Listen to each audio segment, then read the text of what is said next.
लड़का। वो दिन भी आ जाता है जब विभा को देखने लड़के वाले आ जाते हैं। लड़की मुझे अच्छी लगी। होने वाली सास कहती है, बेटी अगर कुछ पूछना है तो पूछ लो। वैसे तो हमारी लड़की बहुत ही शर्मीली है, जो बोल दो वो मान लेती है, इसे क्या पूछना होगा। अरे कैसी बात कर रही हो माँ, मुझे इन लोगों के घर रहना है, सवाल तो कई है। हाँ हाँ बेटा पूछ लो ना, क्या पूछना है। आप लोगों के घर कपड़े कौन धोता है? सास का मुंह बन जाता है। देखो अगर तुम ये कहना चाहती हो कि तुम्हें कपड़े धोने नहीं आते तो सुन लो, कपड़े मैं ही धोती हूँ, लेकिन तुम्हारे आ जाने के बाद मैं रुमाल तक नहीं धोऊंगी। अरे चुप रहना भाग्यवान, बहू बेचारी घर आई नहीं, उसे डराना शुरू कर दिया। वो क्या है ना बिटिया, अभी तक तो ये कल्लू की माँ ही धोती थी, लेकिन अब तुम्हारे पापा तो दहेज में वॉशिंग मशीन देंगे ही।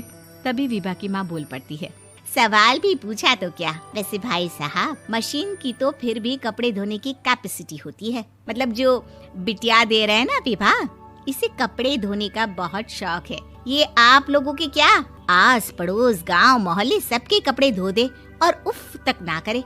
बाहर देखा नहीं आपने कितने कपड़े सूख रहे हैं, सब हमारी बिटिया ने ही तो धोए हैं। बस भी करो ना माँ, शर्म आ रही इतनी तारीफ सुनकर।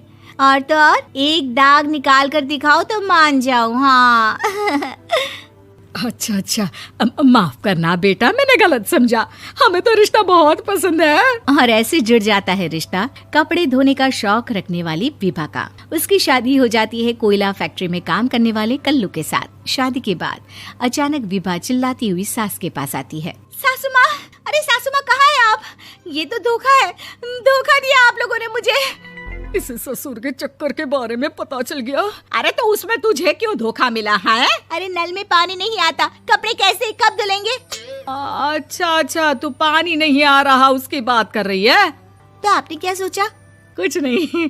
अच्छा तेरी माँ ने कहा था कि कपड़े धोने का शौक है तुझे, याद आया मुझे। शौक बोलकर कपड़े धोने वाले मेरे जुनून को कम ना आके सासू माँ, कपड़ा धोना मेरा गुरूर है। तभी पति भी वहाँ आ जाता है। अभी मैंने इसे सनी देओल की फिल्म दिखाई है, उसी के डायलॉग मार रही है माँ। अच्छा सुन, साफ साफ बता रही हूँ, पानी सुबह 4 से 6 और शाम को 10 से 12 आता है, समझी? विभा टाइमिंग सुनकर हैरान हो जाती है। ये क्या भूतों का मोहल्ला है? सुबह 4 बजे उठकर कौन कपड़े धोता है? 4 बजे टंकी में पानी जाता है, फिर सारा दिन धोना ना, किसने मना किया? अरे कैसी बात कर रही हैं? 200 लीटर की टंकी में कितने कपड़े धो लूंगी मैं, सुबह ही उठ जाऊंगी मैं। अब क्या था, विभा सुबह 4 से लेकर रात के 12 बजे तक कपड़े ही धोती रहती। एक रोज सास पड़ोस से निकलकर कहीं जा रही होती है कि साथ वाली कहती है, हाँ कल्लू की माँ, जरा ये बताओ कि 2 साड़ी है, 2 ब्लाउज और एक पेटीकोट और एक नाड़े वाला लंबा कच्छा। हाँ तो? अरे तो क्या, कितना लोगी धुलाई ये बताओ। धोबन दिख रहे हैं हम क्या? हमारे पति सरकारी नौकरी से अभी रिटायर हुए हैं और बेटा सुपरवाइजर है कोयला फैक्ट्री में। धोबन समझ रखा है हमें? हाय रे कल्लू की अम्मा, माफ कर दो, वो तो मोहल्ले में यही सब बता रहे थे कि तुमने बहू को कपड़ा धुलवाने के काम में लगा दिया है। सास को पड़ोसन की बात सुनकर गुस्सा आ जाता है। वो घर पहुंचती है जहां घर के बाहर ही इतने सारे कपड़े सूख रहे होते हैं जितने कि किसी धोबन के घर पर। अरे ओ कल्लू की दुल्हन, बाहर निकल। माँ जी यहीं आ जाओ, बाथरूम में चादर धो रहे हैं हम। अरे अभी हम धोते हैं, तुमको बाहर निकलो। ये आस पड़ोस वाले बोल रहे हैं कि हम बहू से कपड़े धुलवा कर उसे कपड़ा धोने वाली बना दिए हैं।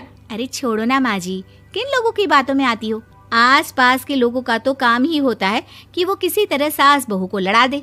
बहू सारे घर के कपड़े धोती है, ये क्या कम है? बोलिए। सास को भी लग जाता है कि वो बहू का ये सनकीपन नहीं छुड़वा सकती, इससे अच्छा है कि खुद ही चुप हो जाए। एक रोज सास और बहू मंदिर जाते हैं, जहाँ सास की साड़ी वहाँ खड़ी भीख मांगने वाली से मिलती है। माँ जी क्या बात है, आपकी साड़ी उस भिखारन से कितनी मिल रही है ना? हाँ देखो तो दोनों की साड़ी मिल रही है। क्या बात है कल्लू की अम्मा, तुम खुद को तो अफसर की बीवी बताती हो और ऐसी सिंपल सी प्लेन साड़ी पहनकर घूमती हो। सिंपल और प्लेन नहीं है ये साड़ी। तो क्या सोने के धागे से फूल बने हैं? कुछ भी सासू माँ, कुछ भी। हाँ बने थे इस साड़ी में सोने के धागे से फूल। मेरे पति लेकर आए थे मद्रास से स्पेशली मेरे लिए 10,000 की। ताहे भाई साहब इस भिखारन के लिए भी सेम टू सेम साड़ी लेकर आए होंगे 10,000 की। सास उस वक्त कुछ नहीं कहती, लेकिन बहू के साथ घर आती है और अलमारी से एल्बम निकाल कर लाती है। ये साड़ी देख रही है, ये वही साड़ी है जिसे मैंने अभी पहना था। इस साड़ी में ये जो चमकदार फूल दिख रहे हैं ना, ये सोने के धागों से काढ़े गए हैं। लेकिन तू लोकल वॉशिंग मशीन ब्रश से घिस घिस कर सारे फूलों को निकाल कर साड़ी प्लेन कर दी। मुझे माफ कर दीजिए सासू माँ। और तो और, जब मैंने तुझे तेरी गलती के लिए कुछ नहीं कहा, लेकिन तूने तो सबके सामने मेरा मजाक ही बना दिया। क्यों? बहू को समझ में आ जाता है कि अब से उसका कपड़े धोना बंद।